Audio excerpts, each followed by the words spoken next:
შრომის საერთაშორისო ორგანიზაცია ILO-ს ინფორმაციით საქართველოში უმუშევრობის მაჩვენებელი 2013 წელს 14.32%-ს აღწევდა, რაც ყოფილ საბჭოთა რესპუბლიკებში სომხეთის შემდეგ ყველაზე მაღალი მაჩვენებელია.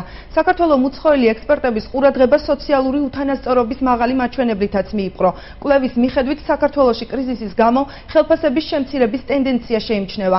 უმუშევრობის ერთ-ერთი მიზეზი, როგორც კერძო დასაქმების სააგენტოს წარმომადგენელი ამბობს, კვალიფიციური კადრების დეფიციტია. მისი თქმით, 3 წლის განმავლობაში სააგენტოს სულ 5000-მდე პირმა მიმართა, რომელთაგან მხოლოდ 2013 წელს 2000 მსურველი დარეგისტრირდა. ლუდმილა მურუსიძე ამბობს, რომ მოქალაქეებს ძირითადად უცხო ენების არ ცოდნის, პროფესიული უნარჩვევების ნაკლებობის პრობლემა აქვთ. სააგენტოს დირექტორის თქმით, ამ ეტაპზე მას 72 ვაკანსია აქვს, რომელზეც შესაბამის კადრებს ვერ პოულობს. ვრცლად თემასთან დაკავშირებით იხილეთ მომდევნო გამოშვებაში.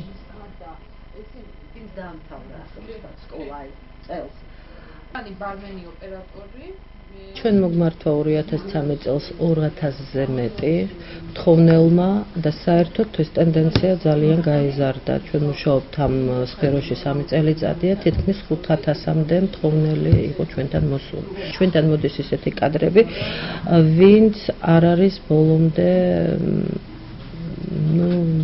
გარკვეული ალბათ თავის ცოდნაში, ასე რომ ვთქვათ. თავარი პრობლემა ეს არის უცხო ენები. უცხო ენები, რუსული არ იციან, ინგლისური არ იციან, თურქული ზოგადად. მაშინ იმდენად არ ვიცნობ.